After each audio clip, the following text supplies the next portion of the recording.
আসসালামু আলাইকুম প্রিয় শিক্ষার্থীরা, তোমাদের মধ্যে অনেকে আমাকে প্রশ্ন করছো, ভাইয়া আমি এতদিন ঠিকমতো পড়াশোনা করি নাই, এখন থেকে কিভাবে পড়াশোনা করলে আমার একটা ঢাবিতে সিট কনফার্ম হওয়া পসিবল আছে, কিভাবে পড়াশোনা করব, আমার রুটিনটা কি হওয়া উচিত, এই বিষয়টা নিয়ে আপনি জানালে ভালো হতো।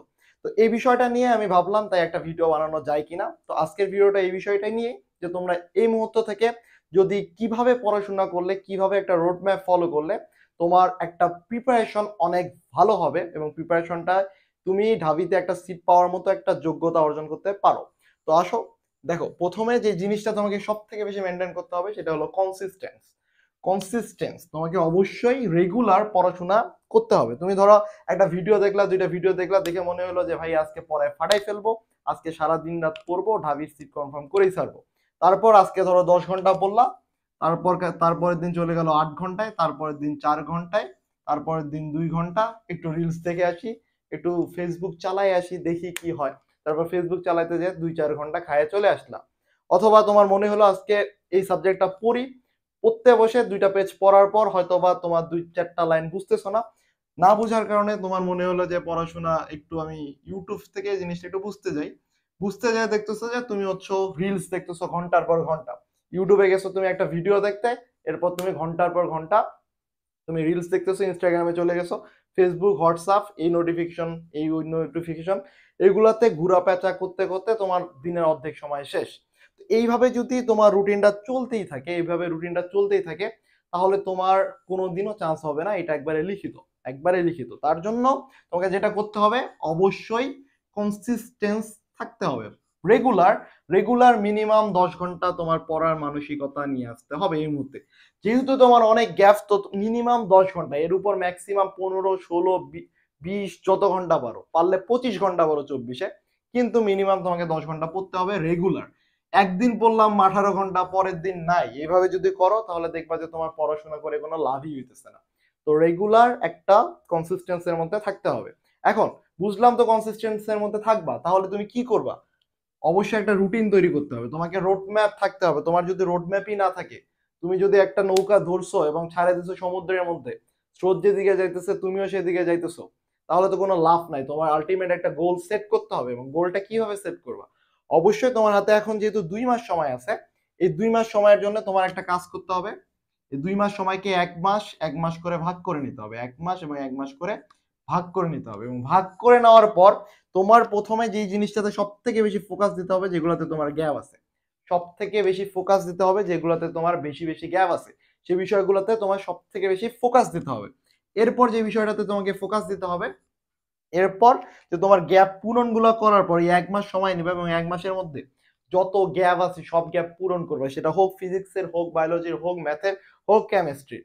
এবং কিভাবে কভার করবা সেই জন্য তোমাকে অবশ্যই ইম্পর্টেন্ট টপিকগুলো সম্পর্কে ধারণা রাখতে হবে। এখন যদি তুমি চিন্তা করো ভাই আই ওয়ান্ট পারফেকশন, আমার পারফেকশন লাগবে, আমার 100% কমন লাগবে প্রতিটা সাবজেক্টে, আমার প্রতিটা যেই বিষয়টা পড়তেছে এটার প্রতিটা চ্যাপ্টারে আমার হচ্ছে 100% কভার করতে হবে, তাহলে তুমি কিন্তু একটা মারা খাবে। কারণ তুমি এতদিন পড়ো নাই, এখন যদি প্রতিটা চ্যাপ্টারের মধ্যে ঢুকো এবং ঢুকে তুমি যদি চাও, চিন্তা করো যে ধরলাম নিউটনিয়ান বলবিদ্যায় গেছো এবং সেখানে যে টপিক থেকে কোনোদিন কোশ্চেনই হয় না, সেই টপিকটা নিয়ে তুমি 2 ঘন্টা পড়তেছো, তোমার হাতে কি ওই টাইমটা আছে? নাই।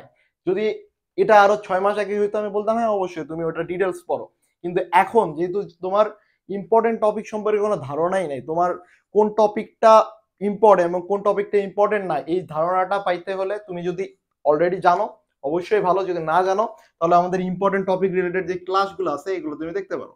আমাদের ফিজিক্স, কেমিস্ট্রি, ম্যাথ, বায়োলজির এগুলো ইম্পর্টেন্ট টপিক রিলেটেড ক্লাসগুলো প্লে লিস্টে আপলোড করা আছে, সেগুলো থেকে তুমি দেখে নিবা।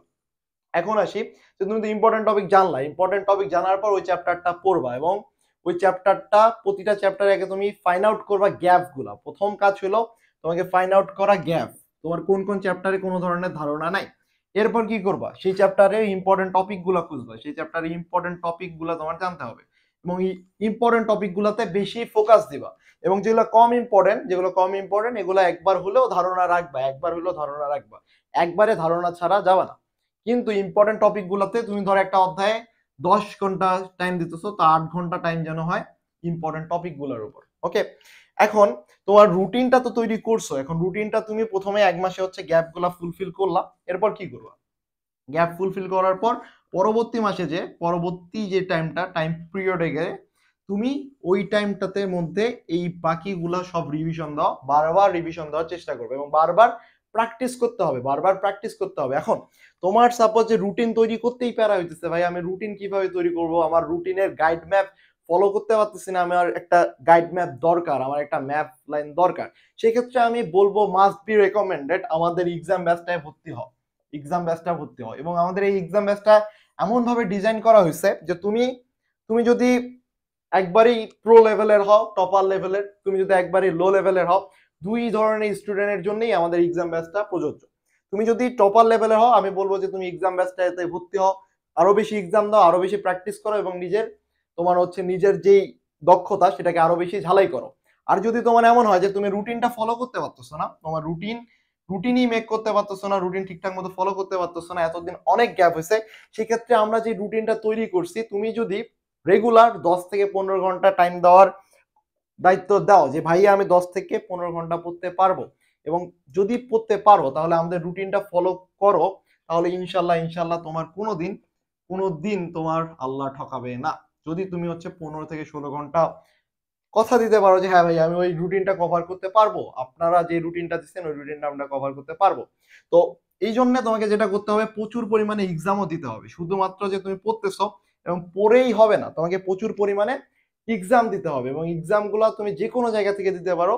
এবং আমাদের যে এক্সাম ব্যাচটা আছে সেই এক্সাম ব্যাচেও তুমি রেগুলার 15 তারিখ থেকে আমাদের এক্সাম ব্যাচ শুরু হইতেছে, সেই এক্সাম ব্যাচে তুমি ভর্তি হইতে পারো মাত্র 149 টাকায়।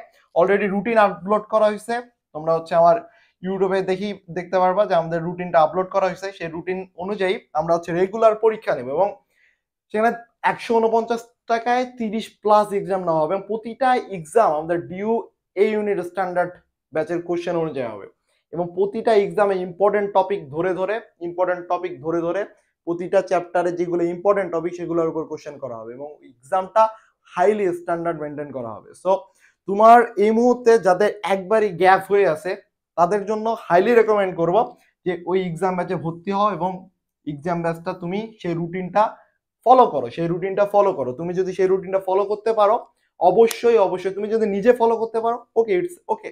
তুমি ধরো যে তুমি নিজে রুটিন তৈরি করতে পারতেছো, তুমি নিজে তোমার খেয়াল রাখতে পারতেছো, তুমি নিজে তোমার গাইডলাইনটা রোড ম্যাপটা সাজিয়ে নিতে পারতেছো, ইটস ওকে। যদি না পারো তাহলে অবশ্যই এই এক্সাম ব্যাচে ভর্তি হও এবং এক্সাম ব্যাচের রোড ম্যাপটা তুমি ফলো করো, এই এক্সাম ব্যাচের রোড ম্যাপটা ফলো করো। তো এই ছিল আজকের ভিডিও।